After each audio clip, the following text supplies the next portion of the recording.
Jamais nous n'avons été plus libres que sous l'occupation allemande. We were never as free as under the German occupation. We had lost all our rights, and first of all, the right to speak. We were insulted every day and had to keep silent. But that is precisely why we were free. As the German poison seeped into our minds, as we were constantly watched, every gesture we made was a commitment. The French philosopher Jean-Paul Sartre spent a lifetime defying conventional logic.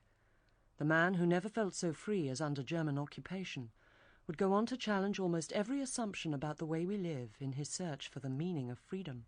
What struck me in Sartre, I would say, the physical, nearly physiological sense of freedom. A sort of freedom embodied, made body. He was freedom. It was while in a German prisoner of war camp that Sartre, working in secret, first began to realize the potential of his ideas about personal freedom. He didn't know it at the time, but they would become the basis for the philosophy known as existentialism, which would transform the mental landscape of post-war Europe. Ideas so potent, they would turn Sartre himself into a cult figure, an entirely new kind of thinker who seemed to speak to the ordinary people.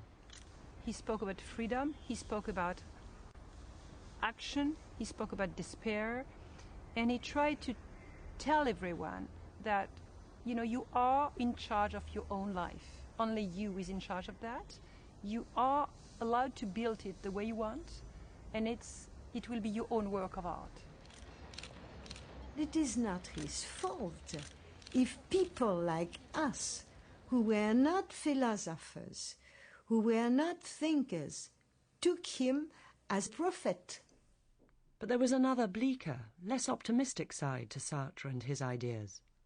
The moment when you realize that your existence is not founded upon any past objective facts, that your existence consists of what you're going to make of it, there is something slightly horrifying, maybe, about that recognition. I mean, it removes your excuses, it removes your alibis. This is a world in which we are not only condemned to be free, but in which freedom is the freedom to do anything at all. If freedom is as complete as he says, then one is faced with a valueless universe. And that, I think, is what his people, if one could put it like this, are always afraid of, because nothing is of value. And this is a very frightening thought. Such an uncompromising philosophy of freedom might seem impossible to live by, but that is exactly what Sartre tried to do throughout his long and controversial life. He refuses order, he refuses family, he refuses children, he refuses being faithful. Everything is the contrary, and he's happy. Well, he's a real, I don't know, you should kill men like that, you should burn them.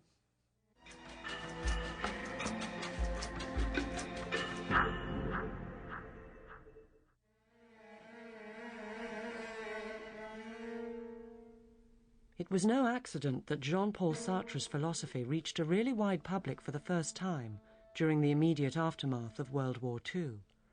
France was an exhausted country, ashamed of its past and fearful of the future, and Sartre's ideas brought a message of hope. Everybody realised that the old frameworks of values on which they'd depended, perhaps for generations, were collapsing. And Sartre's idea was that this was actually a fantastic moral opportunity. Other people were wringing their hands and saying nobody believes in Christianity anymore, nobody believes in the family and in the moral standards of our mothers and fathers and our grandparents. And Sartre's idea was that actually from a moral point of view that was brilliant, because it meant that people were taking responsibility for their actions in a new kind of ways. To be told, you are responsible for the period of history that you are living in. You have not only the right to choose, but the duty to choose. And if you are now surrounded by poverty, by war, by oppression, by cruelty. That is what you have chosen. And as an idea, this is like champagne. It's tremendously exciting, bubbly. It gives you an exhilaration because it gives you tremendous power. What matters is what we choose the future to be. We can choose anything we want. You and I together are going to make the future. In the heady atmosphere of newly liberated Paris, Sartre's existentialist ideas found fertile ground, providing the jazz generation with a personal philosophy of freedom which expressed their instinctive rejection of the past. We were against everything that had a semblant d'ordre, that seemed a little for order. So we hated that. And as much as we could, we did all that was forbidden and prohibited. It was prohibited to dance, we danced. It was prohibited to hear jazz music, we heard jazz music. But Sartre himself had more personal reasons for wanting to leave the past behind. Born in 1905 into an upper-middle-class family, the death of his father and hatred of his stepfather drove the precocious child to reinvent himself as a character unconnected to the adults around him. He looked on the death of his father as a great liberation. Now, that's probably not the way he looked at it in the 5 or 6 years after losing his father, but he felt that he had never had this pressure of the man he ought to model himself on, and that he had to find his own models of what he wanted to be. He needed to believe he was free to make himself into something different. The ability to reinvent oneself, the ability to choose,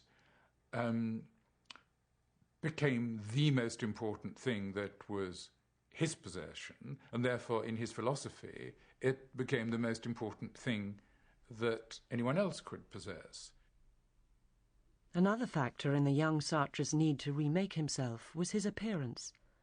An infection had left him with an extreme squint, and when he lost his baby curls, he was horrified to discover himself ugly. The major turning point came when the golden curls were cut off and he came home and saw something rather different in the mirror, and, much worse, found that other people were no longer reacting to him as they had before. He had lost that charm, and from then on it was his brain that was golden. Sartre would go on to study at the prestigious École Normale Supérieure in Paris, where he quickly developed a reputation as an unconventional, bohemian figure. The student who came second to him in their final philosophy exams was the writer Simone de Beauvoir. Je pense qu'il était le plus sale, le plus mal habillé. Je crois aussi peut-être le plus laid. Mais je me rappelle l'avoir vu une fois avec un grand chapeau dans les couloirs de la Sorbonne, faisant la cour à je ne sais pas quelle étudiante, parce qu'il était toujours en train de faire la cour à tel ou tel jeune philosophe. Ça, c'était mademoiselle